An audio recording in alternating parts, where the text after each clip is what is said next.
Assalamu alaikum warahmatullahi wabarakatuh student. I hope you all will be fine. हम भी ठीक है। दुआओं में याद रखा कीजिए मुझे भी सबको, और नेक अमाल ज़रूर करते रहा कीजिए। तो आज हम अपने जिस लेक्चर के लिए हाजिर है वो है MGT 402 का लेसन नंबर 1। जल्दी जल्दी पढ़ाने की कोशिश करूँ कि मैक्सिमम जो आपके लेक्चर्स हैं वो शॉर्ट टाइम के अंदर कवर हो जाए। बेसिक जो है इसके अंदर वो कुछ मैंने जो फार्मूलाज हैं उनको देखा है, कुछ आप लोगों के इसके अंदर डेफिनेशंस हैं, कुछ आप लोगों की एब्रीवेशंस हैं, तो ये हम लोग आज करेंगे। तो हम स्टार्ट करते हैं बिस्मिल्लाहिर्रहमानिर्रहीम। सबसे पहले है cost classification and cost behaviour. सबसे पहले आता है इंट्रोडक्शन में कॉस्ट अकाउंटिंग। कॉस्ट अकाउंटिंग क्या होती है? Cost accounting is an example phase of financial accounting. ये एग्जाम्पल फेज होती है फाइनेंशियल अकाउंटिंग की, विच प्रोवाइड मैनेजमेंट प्रॉम्प्टली। ये हमें मैनेजमेंट देती है, प्रोवाइड करती है with the cost of producing and selling each product के। हमारी जो प्रोडक्ट जो है वो प्रोड्यूस हो रही है, सेल हो रही है, पर्टिकुलर सर्विसेज जो है उसके बारे में मैनेज करने के लिए एक्सप्लेन करती है। मैनेजमेंट अकाउंटिंग क्या होती है? मैनेजमेंट अकाउंटिंग होती है एक एप्लीकेशन जो प्रोफेशनल नॉलेज देती है, skill in preparation and presentation financial information such in such a way so assistant management is the decision making and the planning and control the operation of the entity। तो आप कह सकते हैं कि management accounting क्या होती है, ये हमारी बेसिक जो है वो ये है कि ये हमें कंट्रोल देती है ऑपरेशंस के ऊपर। किस तरह से कोई चीज़ बन रही है, बिक रही है, उसकी प्रोडक्शन कैसे हो रही है, उसमें कितना खर्चा आ रहा है, उसके लिए वर्किंग प्रोसेस में कितना खर्चा आ रहा है, तो ये मैनेजमेंट अकाउंटिंग होती है। नेक्स्ट है हमारे पास ऑब्जेक्टिव्स क्या है। अब ये थोड़ा सा मुझे एमसीक्यूज के लिहाज से ज़्यादा इंपॉर्टेंट लगता है कि कोस्ट अकाउंटिंग जो है इसका ऑब्जेक्टिव होता है is a computation of cost per unit. क्या करती है ये? जो कोस्ट अकाउंटिंग है ये कंप्यूटेशन करती है, यानी अभी मैंने आपको पीछे भी बताया था कि अकाउंटिंग के अंदर कैलकुलेशंस होती है, तो ये कंप्यूटेशन करती है यानी कंप्यूट करती है या कैलकुलेशन करती है पर यूनिट कॉस्ट की। Whereas the management costing जो होती है ये प्रोवाइड करती है information to the management of decision making purpose. ये इंफॉर्मेशन प्रोवाइड करती है मैनेजमेंट को कि वो किसी भी काम के लिए डिसीजन ले सकें, तो ये हमारे पास इसकी आ जाती है। यूजर ऑफ कॉस्ट अकाउंटिंग क्या है? User of cost and management accounting are the decision makers and managers of the entity organization which all the exercise is undertaken। तो ये आप सरसरी से देख लेना, इतना खास इसमें मुझे कुछ इंपॉर्टेंट नहीं लगा जी। तो ये आगे वाला थोड़ा सा इंपॉर्टेंट है, शॉर्ट के हिसाब से भी लॉन्ग के हिसाब से भी, क्योंकि इसमें 5 पॉइंट्स हैं हमारे। Use of cost and management accounting क्या होती है? ये डिटरमाइन करती है टोटल कॉस्ट को, प्रोडक्शन के और कॉस्ट ऑफ सेल्स को, यानी ये डिटरमाइन करेगी टोटल कॉस्ट ऑफ प्रोडक्शन और कॉस्ट सेल को। और आगे कहते हैं ये डिटरमाइन करती है अप्रोप्राइट सेलिंग प्राइस, यानी अगर हम कोई प्रोडक्ट बना रहे हैं तो उसकी प्राइस क्या होगी। ये हम पीछे अभी मैनेजमेंट अकाउंटिंग पढ़ के आए हैं, उसके अंदर मैंने आपको बताया ही था। उसके बाद वो कहती है वो डिस्क्लोज करती है प्रॉफिटेबल प्रोडक्ट को, यानी जब हम अकाउंटिंग देखते हैं तो हमें पता होना चाहिए कि हमारा प्रोडक्ट जो है वो कितना प्रॉफिटेबल है, किस जगह पर है जो वो प्रॉफिट ज़्यादा देगा। यानी हर कोई हर चीज़ इस्तेमाल नहीं करता है, कुछ खास एरियाज होते हैं जहाँ पर स्पेसिफिक जो है चीज़ें इस्तेमाल होती है। कौन सी एक्टिविटी है जो हमें प्रॉफिट देगी, या इसका जो कैपेसिटी लेवल है वो कितना है, ये इनका काम होता है। It is use to decide whether the manufacture और परचेज फ्रॉम द आउटसाइड। ये भी बताती है कि जब आपने कोई रॉ मटेरियल वगैरह लेना है या फिर अपना प्रोडक्ट बनाना है या कुछ खरीदना है, तो ये कहाँ से ज़्यादा बेहतर होगा जो हम बाहर से लेंगे। It help in planning and controlling the cost of production. ये मदद करती है प्लानिंग करने में, कंट्रोलिंग करने में प्रोडक्शन की कॉस्ट को। नेक्स्ट है कॉस्ट, एलिमेंट ऑफ कॉस्ट है। अच्छा जी, कॉस्ट के भी कुछ एलिमेंट्स होते हैं। कैसे? Any product that manufacture in the result of consumption of the some resources, ये एलिमेंट कॉस्ट के बारे में बता रहे हैं। The management for its planning controlling functions को must know the cost of using these resources. The constituent जो element है कॉस्टली ब्रॉडली क्लासिफाइड इनटू 3 डिस्टिंक्ट्स, ये जो हमारे कॉन्स्टिट्यूएंट एलिमेंट है इनको हम 3 हिस्सों में तकसीम करते हैं मुख्तलिफ। एक होती है डायरेक्ट मटेरियल कॉस्ट, ये आप लोगों ने लाजमी याद कर लेना एमसीक्यूज के लिहाज से और शॉर्ट क्वेश्चन के लिहाज से ये इंपॉर्टेंट है। डायरेक्ट लेबर कॉस्ट होती है और हमारे पास आती है अदर प्रोडक्शन कॉस्ट। ये 3 चीजें हैं, दोबारा रिवाइज करें, direct material cost, direct labour cost and other production cost. अगर आप देखें अदर प्रोडक्शन कॉस्ट को तो इसकी मजीद आगे 2 टाइप्स होती हैं, डायरेक्ट कॉस्ट और इनडायरेक्ट कॉस्ट।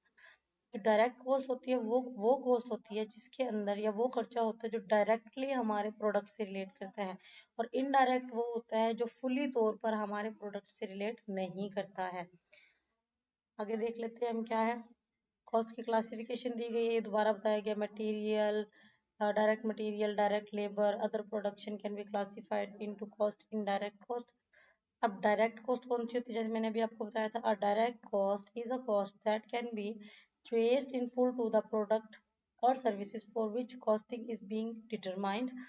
तो ये कहते हैं कि जो हमारी डायरेक्ट कॉस्ट है वो ट्रेस की जा सकती है, यानी मौजूद होती है फुल इन द प्रोडक्ट और द सर्विसेज, यानी मुकम्मल तौर पर प्रोडक्ट और सर्विस पर ही ये खर्चा हो रहा होता है, तो ये हमारी डायरेक्ट कॉस्ट होती है।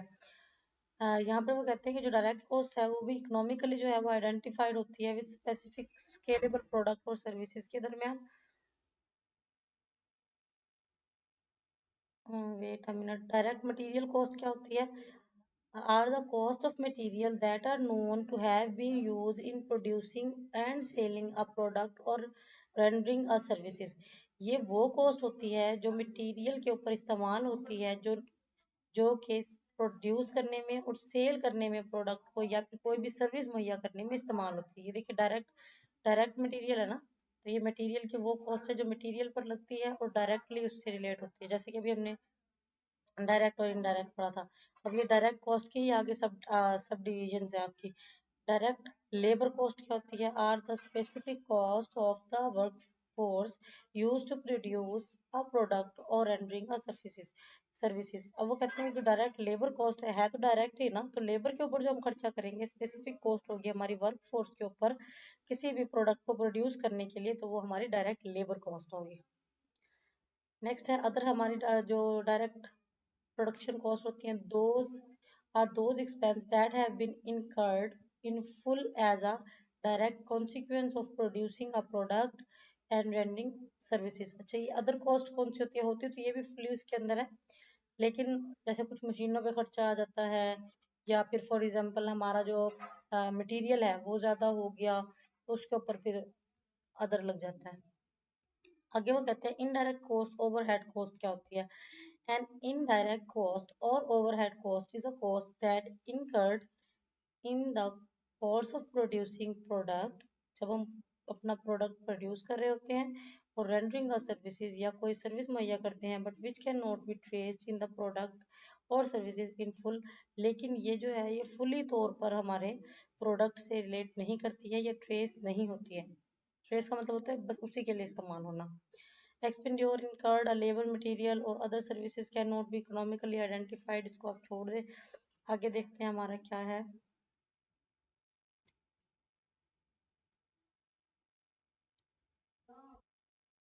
नेक्स्ट है हमारा, यहाँ पर आप देख सकते हैं वेजेस ऑफ, ये है हमारा सुपरविजर है, cleaner, material and work shop insurance है, इसको आप भी रहने दें। आगे देखते हैं, इधर देखिए, अगर आप यहाँ पे गौर से देखें तो यहाँ से हमारे जो है ना वो फार्मूलाज स्टार्ट हो जाते हैं। तो ये वाली जो जगह है इसके मुताबिक देखिए डायरेक्ट जो हमारी प्राइम कॉस्ट है, अगर हमें प्राइम कॉस्ट मालूम करनी है तो ये फार्मूला लगेगा। ये वैसे मैंने फार्मूले आप लोगों को प्रीवियस वीडियो में करवा दिए हैं, जो मैंने आप लोगों को छोटी सी फाइल के बारे में बताया था एलएमएस से जो मिली थी। अगर आप लोगों ने वो नहीं देखी तो आप मेरे चैनल पे जाके वो फाइल भी देख सकते हैं। तो इसके अंदर अगर प्राइम कॉस्ट है तो प्राइम कॉस्ट कैसे मालूम होती है, direct material cost plus direct labour cost को जब हम ऐड करेंगे और अदर डायरेक्ट प्रोडक्शन कॉस्ट जो लगती हैं वो हमारी प्राइम कॉस्ट बनती है। जो वहां पर फार्मूला था उसमें अदर जो है वो नहीं लगी हुई थी क्योंकि उसमें दी ही नहीं गई थी, उसमें सिर्फ डायरेक्ट, अगर वो आपको अदर डायरेक्ट कॉस्ट देते हैं तो फिर आपने प्राइम कॉस्ट में उसको भी ऐड करना है। अगर यहाँ पर देखें तो टोटल प्रोडक्शन है हमारे पास, टोटल प्रोडक्शन कॉस्ट हम कैसे मालूम करते हैं? देखिए, अगर आप देखेंगे ना तो ये सब के सब इंटरकनेक्टेड आपके फार्मूलाज है। देखिए, सबसे पहले हमारा फार्मूला दिया हुआ प्राइम कॉस्ट का। जब हम ये प्राइम कॉस्ट मालूम करेंगे तो यही जो प्राइम कॉस्ट है हमारी, यही हमारी टोटल कॉस्ट में इस्तेमाल होती है। यानी टोटल प्रोडक्शन कॉस्ट में प्राइम कॉस्ट को ऐड करेंगे फैक्ट्री ओवरहेड कॉस्ट में, तो हमारे पास आ जाएगी टोटल प्रोडक्शन कॉस्ट। अच्छा जी, इसके बाद है हमारी कन्वर्जन कॉस्ट। क्या होती है? कन्वर्जन कॉस्ट है डायरेक्ट लेबर कॉस्ट और फैक्ट्री ओवरहेड को ऐड करने से मिलेगी। इन सबको आप लिख लें, आप स्क्रीनशॉट ले लें। कॉस्ट बिहेवियर क्या होता है? यानी कॉस्ट का भी कुछ बिहेवियर्स होते हैं कि वो किस तरह से प्रोडक्शन के ऊपर बिहेव करती है और उसका लेवल क्या होता है। कॉस्ट बिहेवियर जो है इज अ वे, एक रास्ता है in which total production cost is affected और inflections in the activity level. Cost behaviour है हमारा एक वे है जो कि टोटल प्रोडक्शन के ऊपर अफेक्ट करता है। एक्टिविटी लेवल क्या होता है? एक्टिविटी लेवल रेफर करता है amount of work done, number of events कितने अकर्ड हो रहे हैं, कितने आइटम सेल हो रहे हैं, कितने हम जो है आइटम को नंबर ऑफ इन्वॉइसेस दे रहे हैं, कितने इन्वॉइसेस रिसीव्ड हो रहे हैं, number of unit of electricity consume कितना हो रहा है। ये सारे एक्टिविटीज हैं। एक्टिविटीज मतलब कि फैक्ट्री के अंदर हो क्या रहा है। एक्टिविटी मतलब वो होता है कि जब हम कोई काम करते हैं तो वो हमारी एक्टिविटी है, वो हमारा वर्क है। तो इसके अंदर जो कुछ भी होता है वो सारा एक्टिविटी होता है। तो इससे आप इसका याद रख लीजिएगा। बेसिक प्रिंसिपल क्या है? A basic principle of a cost behaviour is that the level of activity rise, activity का लेवल तब बढ़ जाएगा जब कॉस्ट राइज करेगी। एमसीक्यूज भी आ सकता है और बेसिक प्रिंसिपल की डेफिनेशन भी आ सकती है। मिसाल यहाँ पर दी हुई है कि अगर हम 500 यूनिट पहले बना रहे हैं किसी भी चीज के और उसकी जगह हम बना रहे हैं 100 यूनिट, तो आपको नजर आ रहा होगा जो कॉस्ट है वो 500 यूनिट की 100 से ज्यादा होती है। तो इसका मतलब है एक्टिविटी भी बढ़ेगी जब हमारा जो कॉस्ट है वो बढ़ जाएगी। Will usually cost more than, ये यहाँ पर कह रहे हैं अगर 10 किलोमीटर ट्रेवल करें और फिर 2 किलोमीटर ट्रेवल करें तो देखा जाए तो more travel 10 kilometre than 2 kilometre. Although the principle is based on the common sense, तो ये तो कॉमन सेंस को छोड़ दें, आगे चलते हैं। डिवीजन ऑफ कॉस्ट, वेट, आगे है हमारा डिवीजन क्या? अच्छा, division of cost by behaviour. अब हमने जो हमारी बिहेवियर है उसको डिवीजन करना है कॉस्ट के मुताबिक। तो basically the cost of production has to behaviour. उसकी एक तो फिक्स्ड कॉस्ट होती है, एक होती है वेरिएबल कॉस्ट। नाम से ही जाहिर हो गया होगा, जो फिक्स्ड कॉस्ट होती है वो हमेशा फिक्स्ड ही रहती है, यानी वो बढ़ेगी नहीं। फॉर एग्जाम्पल अगर आप यहाँ पे देखें, अगर इसका हम ग्राफ बनाते हैं तो फिक्स्ड कॉस्ट का जो ग्राफ होगा ना वो स्ट्रेट होगा, यानी इसमें कोई भी उतार चढ़ाव नहीं होता है, वो फिक्स्ड ही रहती है। जबकि जो वेरिएबल कॉस्ट होती है वो वेरी करती है। यानी फॉर एग्जांपल हो सकता है कि वो यहाँ से शुरू हो और यहाँ पे ऐसे जा रही हो, यहाँ से कुछ बढ़ रहा है तो ये भी बढ़ जाएगी, या यहाँ पे डिपेंड करिए तो ये भी बढ़ जाएगी। अच्छा जी, आगे हम देख लेते हैं। कहते हैं फिक्स्ड कॉस्ट क्या है, यहाँ पे आपको दिया हुआ है, देखिए। It is a cost which tend to be constant by increase or decrease in the activity level। अब जो हमारी फिक्स्ड और वेरिएबल कॉस्ट है वो डिपेंड करती है एक्टिविटी लेवल पर। अगर हमारी कॉस्ट जो है वो कांस्टेंट हो, इंक्रीज और डिक्रीज करती है एक्टिविटी लेवल पर। और ये इसको आपको ग्राफ भी दिखाया गया जो पहले मैं दिखा चुकी हूँ आपको। अच्छा जी, आगे देखते हैं। This graph show the cost of remain fix regardless of the volume of the output. Example salary of production, ये एग्जांपल आप याद कर लीजिएगा लाजमी, ये आपके उसमें आ सकती है एमसीक्यूज में, या अगर शॉर्ट क्वेश्चन आए तो कम से कम 2 एग्जांपल और एक डेफिनेशन लिख के आप अपना शॉर्ट क्वेश्चन अटेम्प्ट कर सकते हैं। तो salary of a production manager, insurance premium क्योंकि ये फिक्स्ड होती हैं, depreciation of a straight line method है, यानी डेप्रिसिएशन स्ट्रेट लाइन मेथड पे कांस्टेंट होती है वरना वो बढ़ती घटती रहती है। अ वेरिएबल कॉस्ट कौन सी होती है? A variable cost is a cost which tends very directly with the change of in activity level. ये डायरेक्टली वेरी करती है और वो डायरेक्टली वेरी नहीं करती थी एक्टिविटी लेवल पे। द वेरिएबल पर unit in the same amount of each unit produce, इसको आप छोड़ दें, सिर्फ आपने इसकी डेफिनेशन देखनी है। इसका ग्राफ आपने याद कर लेना है कि इसको कैसे बनाना है। दिस ग्राफ शो करता है increase the cost by the increase in the activity level. जैसे ही हमारा कॉस्ट बढ़ेगा वैसे ही हमारी इंक्रीज हो जाएगा एक्टिविटी लेवल भी, तो ये वेरिएबल है। जैसे रॉ मटेरियल कंज्यूम, जैसे ही हमारा प्रोडक्शन लेवल बढ़ेगा तो रॉ मटेरियल बढ़ जाएगा।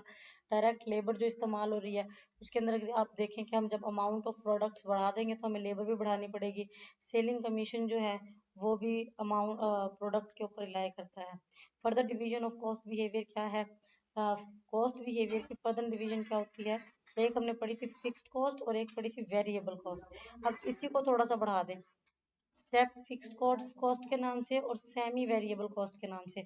अब हो सकता है कि वो आपको ये शॉर्ट क्वेश्चन में दे दे, क्योंकि ये बिल्कुल सेम सेम नाम है, सिर्फ यहाँ पर स्टेप और सेमी का फर्क है, तो आप लोगों ने ये याद रखना है ताकि अगर पेपर में ऐसा कुछ आए तो हम ये ना सोचे कि हमने फिक्स कॉस्ट पढ़ा था, ये स्टेप फिक्स्ड कॉस्ट क्या होती है। नेक्स्ट इसकी देख लेते हैं इनकी डेफिनेशन। वो कहते हैं step fixed cost is the cost which constant for a specific range, यानी ये एक हद तक कांस्टेंट रहती है एक्टिविटी के साथ, and rise a new constant level, और फिर ये राइज कर जाती है यानी बढ़ जाती है न्यू कांस्टेंट लेवल की रेंज तक। The range over which the fixed cost remain constant is known as, ये एक और डेफिनेशन है। रेलेवेंट रेंज क्या होती है? The range over which fixed cost remain constant. वो कहते हैं वो रेंज या वो हद जहां तक हमारी फिक्स्ड कॉस्ट जो है वो कांस्टेंट ही रहती है, उसको हम कहते हैं रेलेवेंट रेंज। जैसे ही वो दूसरी न्यू कॉस्ट लेवल में जाती है तो वो राइज कर जाती है, इसीलिए इसको स्टेप फिक्स्ड कॉस्ट कहते हैं।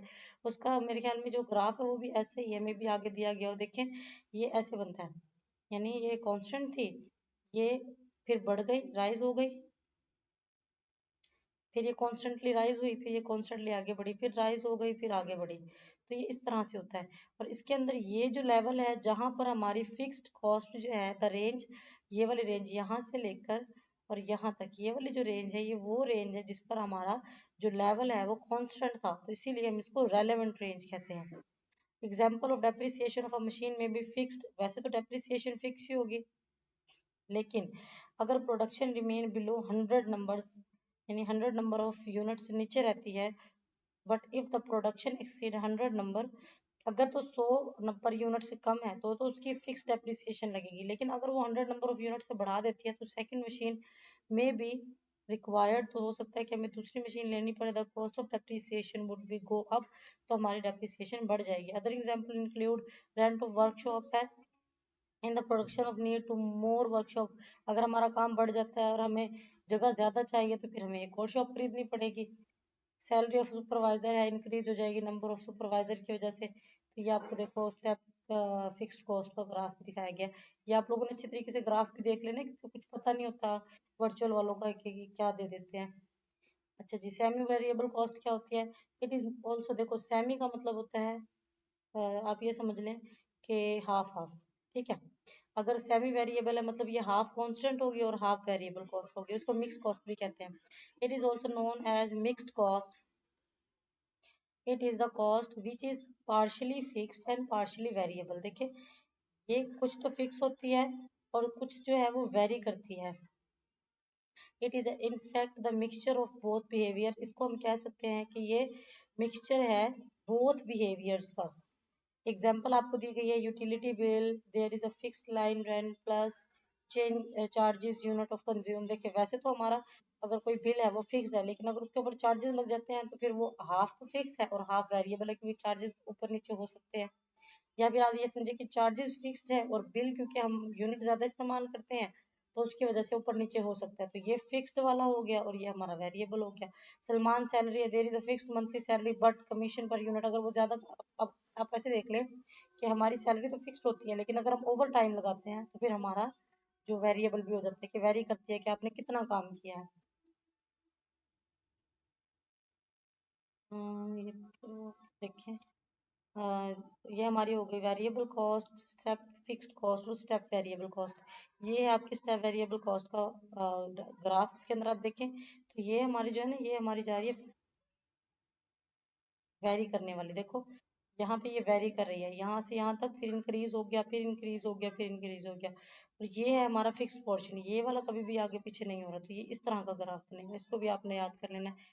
ये थोड़ा सा डिफरेंट भी है तो आने के चांसेस हो सकते हैं आपके लिए। आगे वो कहते हैं cost behaviour per unit of the production. Cost behaviour per unit production क्या होती है? Cost behaviour differently than the total cost of production, ये डिफरेंट होता है टोटल कॉस्ट ऑफ प्रोडक्शन से। इंक्रीजिंग प्रोडक्शन वॉल्यूम, यहाँ पर आपको दिखाया गया है कि जो फिक्स्ड कॉस्ट है उसमें, ये आप नीचे से पढ़ते हैं 2 मिनट, ये इंक्रीज प्रोडक्शन का वॉल्यूम सिचुएशन है और ये डिक्रीज की है। यहाँ पर देखिए, यहाँ से आपको ज्यादा सही समझ आएगा। अगर इंक्रीज होता है या डिक्रीज होता है प्रोडक्शन वॉल्यूम में cause no change the variable cost, तो variable cost per, total variable cost per कोई असर नहीं डालता। यानी अगर हमारा इंक्रीज और डिक्रीज होता है प्रोडक्शन वॉल्यूम में, तो फिर हमारे इसमें कोई चेंज नहीं आता, रिमेन कांस्टेंट रहता है। Assume there is no rebate in class bulk purchase, the behavior of the constant rate। अच्छा जी, reciprocate change in the production volume, तो कहते हैं कि अगर हम ज्यादा से ज्यादा प्रोडक्ट बल्क परचेज कर लेते हैं तो लेबर रिसीव वो करना पड़ेगा, कांस्टेंट रेट रेसिप्रोकेट करेगा, चेंज इन प्रोडक्शन वॉल्यूम हो जाएगा। आगे वो कहते हैं whereas increase in production volume, अगर हम प्रोडक्शन वॉल्यूम को बढ़ा देते हैं या डिक्रीज करते रहते हैं in a fixed cost per unit, in the same way decrease और डिक्रीज हो जाएगा इन प्रोडक्शन वॉल्यूम, और या फिर इंक्रीज हो जाएगा इन फिक्स्ड पर यूनिट। तो इसके मुताबिक आपको याद होना चाहिए कि अगर हम फिक्स्ड की बात करें तो जब हमारा प्रोडक्शन यानी पी बढ़ता है तो हमारा जो fixed cost, total fixed cost है, यानी ये टोटल जो है हमारा टोटल प्रोडक्शन कॉस्ट है, ये भी बढ़ेगा या फिर कम होगा।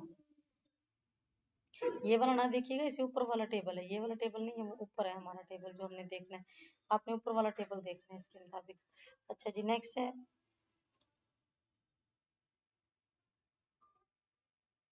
नेक्स्ट देख लेते हैं। Following help to understanding this concept, इस कॉन्सेप्ट को समझने के लिए हमें ये देखना है। देखिए, इससे आपको बहुत अच्छे तरीके से समझ आ जाएगा। बी अटेंटिव और गौर से सुनिएगा। Following example in understanding this concept, total fixed cost होती है हमारे पास जो कि है 4000 और पर यूनिट वेरिएबल है हमारे पास 3। अब वो कहते हैं कि आपके पास जो कॉस्ट डिफरेंट एक्टिविटी लेवल है ना, वो पहले तो 1000 है, फिर 2000 है, फिर 4000 है, फिर 5000 है। सबसे पहले आपने लिखना है, देखो फिक्स्ड कॉस्ट, ये आ गया फिक्स्ड कॉस्ट। फिर आपने लिखना है per unit variable cost, per unit नहीं लिखेंगे, लिखेंगे वेरिएबल कॉस्ट। फिर हमने टोटल कॉस्ट लिखनी है, ये आपका पहला काम हो गया। उसके बाद देखिए, हमने इसके जो है टेबल्स बनाने हैं। 100 यूनिट्स का अलग बनाएंगे, 200 का अलग बनाएंगे, 4 का अलग बनाएंगे, और 500 5 सॉरी 100 नहीं है, ये 1000 है, 1000 2000 4 एंड 5000 का। यहाँ पर देखेंगे आप, जरा देखिए गौर से देखिएगा, आपको फौरन से समझ आ जाएगी। हमारी जो फिक्स्ड कॉस्ट थी वो थी हमारी 4, फिक्स कॉस्ट थी हमारी 4, और हमारा जो वेरिएबल कॉस्ट थी वो थी हमारी 3। अगर आप यहाँ पर गौर से देखें तो अगर ये जो हमारा आर एस पर यूनिट है, ये भी इसी के मुताबिक बनेगा। जैसे कि अगर आप यहाँ पर देखेंगे, हमारी फिक्स्ड कॉस्ट 4000। अच्छा, तो यहाँ पर देखिए हम ना यूनिट 4, क्योंकि हमारे पास कितने यूनिट्स हैं, 1 2 3 एंड 4, 4 से शुरू करेंगे। 4 जो वेरिएबल कॉस्ट हमें दी गई थी वो पर यूनिट है 3, ये यहाँ पर मैंने आपको दिखाया भी है, ये यहाँ पर दी गई है। उसके अलावा ये हमारे पास जो है पहली अमाउंट जो हमारी थी फिक्स्ड कॉस्ट की, ये लिखी हुई है 4000 थी, ये लिख दिया। और उसके बाद जो आपके पास अमाउंट आई 3000, 3000 है। अगर मैं अच्छा दूसरे तरीके से समझाती हूँ, ऐसे थोड़ा सा कंफ्यूजन क्रिएट करेगा। देखिए, वेरिएबल कॉस्ट हमें दी गई है 3, तो यहाँ भी 3, कलर इसका चेंज करती हूँ क्योंकि पहले इस पे वर्क होगा।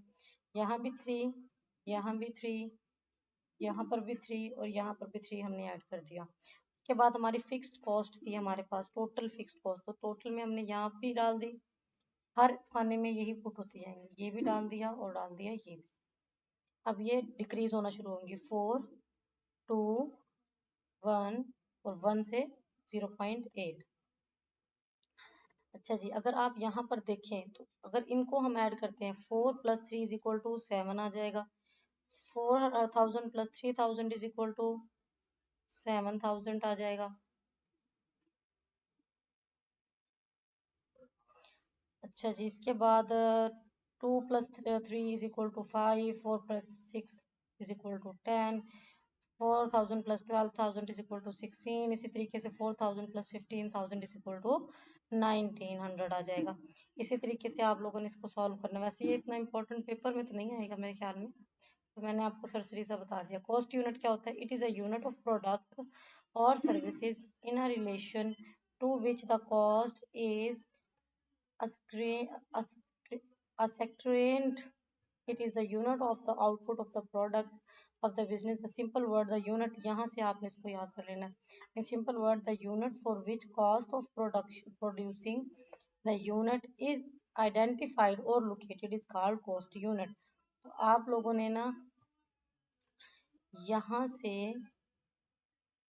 ये वाला आपने डेफिनेशन याद करनी है, क्योंकि ऊपर वाली थोड़ी कंफ्यूजिंग है, तो ये वाली करेंगे। वो यूनिट जिस पर हम कॉस्ट ऑफ प्रोडक्शन या प्रोड्यूसिंग द यूनिट आइडेंटिफाई करते हैं या लोकेट करते हैं, एलोकेट करते हैं, उसको हम कॉस्ट ऑफ यूनिट कहते हैं। For example ball point for a ball point manufacturing entity. Bottle तो कहाँ से बनेगी? बेवरेज प्रोडक्शन एंट्री से।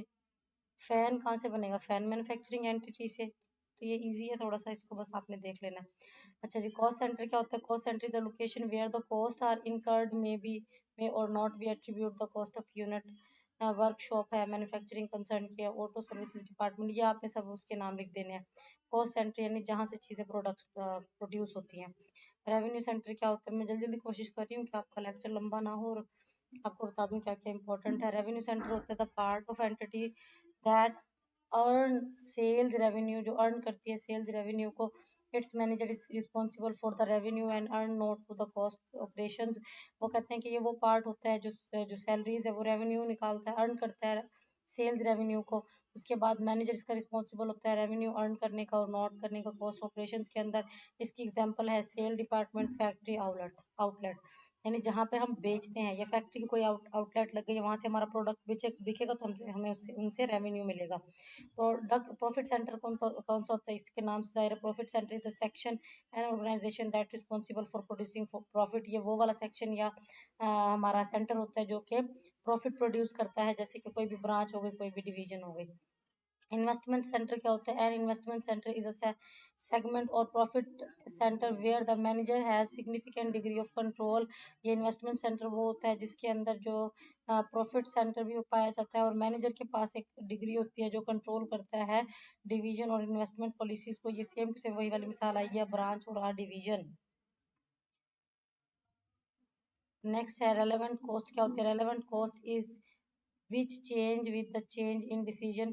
जैसे जैसे रिलेट करती है, ये रेलेवेंट है, रिलेटेबल होती है यानी रिलेट करेगी। जैसे जैसे हमारा जो डिसीजन चेंज होगा ये भी चेंज हो जाएगी। देयर आर फ्यूचर कॉस्ट जो है अफेक्ट करती है करंट मैनेजमेंट डिसीजन को। तो इसी तरीके से वेरिएबल कॉस्ट हो गई, ये भी क्योंकि डिपेंड करते हैं fix cost which change with the alternatives और अपॉर्चुनिटी कॉस्ट। इरेलीवेंट कॉस्ट क्या होती है? इरेलीवेंट कॉस्ट वो होती है जो अफेक्ट नहीं होती है करंट मैनेजमेंट डिसीजन से। इसका उलट है, रेलेवेंट और इरेलीवेंट में भी डिफरेंस आ सकता है। तो बिल्डिंग परचेज लास्ट ईयर की थी, it cost irrelevant to the affected manager decision. या पिछले साल हमने ले लिया तो ये अब हमारे डिसीजन पर असर नहीं डालेगी। Sunk cost is the most important topic. Sunk cost is the cost expanded in the past that can not retrieve on the product services. ये पास्ट में की गई एक्सपेंड हुई होती है और जो है अब ये हमें रिट्राइव नहीं हो सकती है। फॉर एग्जांपल एंटिटी ने परचेज कर लिया था stationery in bulk last month, this expense has been incurred so can not be relevant and management decision. ये भी रेलेवेंट नहीं करेगी, ये भी अनरिलेटेड होती है। अपॉर्चुनिटी कॉस्ट क्या होती है? अपॉर्चुनिटी कॉस्ट जो है वो वैल्यू होती है जो बेनिफिट सेक्रीफाइड करती है favour of alternative. For example मेरे पास पहले कोई चीज़ थी और मुझे उससे ज़्यादा अच्छी चीज़ मिली तो मैंने उसको अपॉर्चुनिटी कॉस्ट में उसको ले लिया और उसको छोड़ दिया, ऐसा कुछ होता है इसके अंदर। An investor invest a stock of exchange for for forgoes the opportunity of invest in further hotels। जैसे for example profit which is inventory will be getting from the hotel and opportunity cost होगी। Product cost क्या होती है? Product cost is that in incurred producing goods. ये तो आपको समझ आई जानी चाहिए कि प्रोडक्ट कॉस्ट क्या होगी। प्रोडक्ट कॉस्ट, प्रोडक्ट बनाने पे जो कॉस्ट लग रही है प्रोडक्ट कॉस्ट कहलाती है। उसके अलावा पीरियड कॉस्ट क्या होती है? जो टाइम उसमें लगेगा, जिस टाइम में जितनी कॉस्ट लगती है।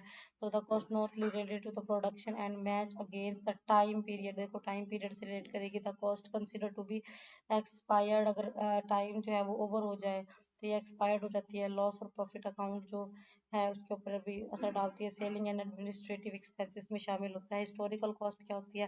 Historical cost is an actual cost that borne at the time of purchase. ये हिस्टोरिकल कॉस्ट वो कॉस्ट होती है जब हम कोई चीज़ खरीदते हैं तब पैदा होती है। बिलिंग परचेज हो रही है, मार्केट वैल्यू उसकी इतनी थी और हिस्टोरिकल कॉस्ट उसकी इतनी है, तो ये यानी प्रीवियस में उसकी कितनी कॉस्ट थी और कितनी है, तो इसलिए उसको हिस्टोरिकल कहते हैं। स्टैंडर्ड कॉस्ट क्या होती है? Standard cost is parametric predetermined cost होती है।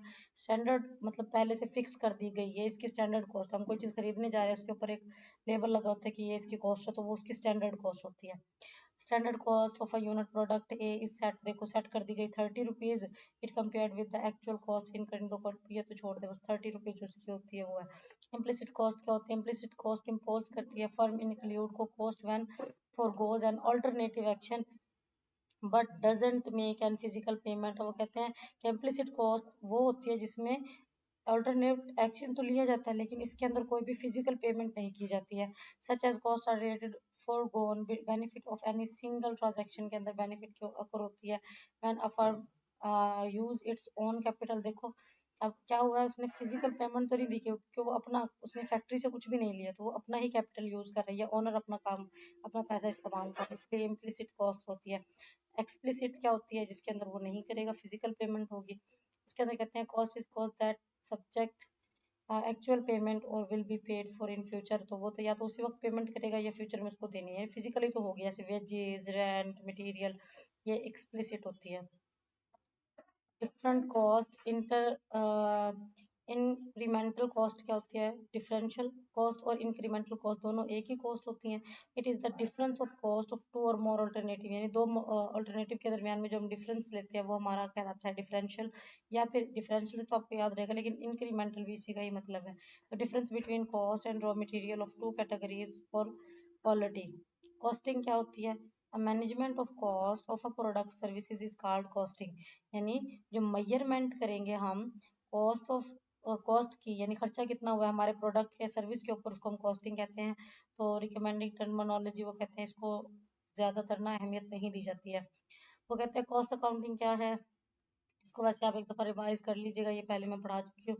आगे प्राइम कॉस्ट क्या है? प्राइम कॉस्ट होती है टोटल कॉस्ट को, डायरेक्ट मटेरियल को जब हम लेबर के साथ और उसके साथ ऐड कर देते हैं डायरेक्ट एक्सपेंस के साथ, अदर डायरेक्ट एक्सपेंस के साथ, तो ये हमारी बन जाती है प्राइम कॉस्ट। का जो डेफिनेशन है, the total cost which can be directly identify with the job product और services known as prime cost. Conversion cost क्या होगी? This is the total cost of converting a raw material into a finish good, यानी हमने कोई raw material लिया और उसको अब हमने प्रोडक्ट में तब्दील करना है, तो ये फिनिश गुड में तब्दील करने के लिए जो खर्चा हमारे पास आएगा वो कन्वर्जन कॉस्ट कहलाएगा। अक्यूमुलेशन कॉस्ट कौन सी होती है? अक्यूमुलेशन कॉस्ट जो होती है वो various way of entities set of cost account होती है, मे बी एग्रीगेट हो सकती है, प्रोवाइड डिफरेंट परस्पेक्टिव, ये इतनी खास इंपॉर्टेंट नहीं है, इसको आप बस एक नज़र देख लीजिएगा। मेथड ऑफ अकोमोलेशन क्या होती है? प्रोसेस कॉस्टिंग क्या होती है? It is the method of costing according to applied production carried by a series. देखो क्या है? प्रोसेस है, तो प्रोसेस के मुताबिक चलेगी of operational stages and processes. Job order costing क्या होती है? Generally it is allocation of time material expense and individual project. ये एमसीक्यूज के लिहाज से सारी की सारी इंपॉर्टेंट है। यहाँ के आपके असेसमेंट क्वेश्चंस आ गए हैं, असाइनमेंट आ गई है, तो ये आप लोग एक दफ़ा जब पूरा लेक्चर देख लें तो उसके बाद इसको आपने देखना है। सबकी एग्जाम्पल देखो, यहाँ पे इंपॉर्टेंट चीज़ें दिखाई गई हैं आपको। इसके बाद एग्जाम टाइप क्वेश्चन कैसे आते हैं वो बताए गए हैं। मल्टीपल चॉइस क्वेश्चन है, ये आप लोगों ने खुद करने हैं, ये आपके असाइनमेंट है। और अगर आपसे नहीं होते तो मुझे कमेंट सेक्शन में ज़रूर बताइएगा, ताकि मैं इसका भी आपके लिए सेपरेटली एक वीडियो डाल सकूँ कि जितने भी हमारे 18 लेक्चर है उसके अंदर जितने भी हमारे assignment question exam type question और एमसीक्यूज हैं उसको भी मैं कवर करूँ। अभी तक के लिए इतना ही। आज का लेक्चर बहुत बड़ा था, ये काफ़ी ज़्यादा लेंथी हो गया क्योंकि इंपॉर्टेंट चीज़ें ज़्यादा थी फर्स्ट में, तो इसको तैयार कर लीजिएगा। अगले लेक्चर में मिलेंगे। लाइक सब्सक्राइब शेयर करना मत भूलिएगा। टेक केयर, अल्लाह हाफिज़।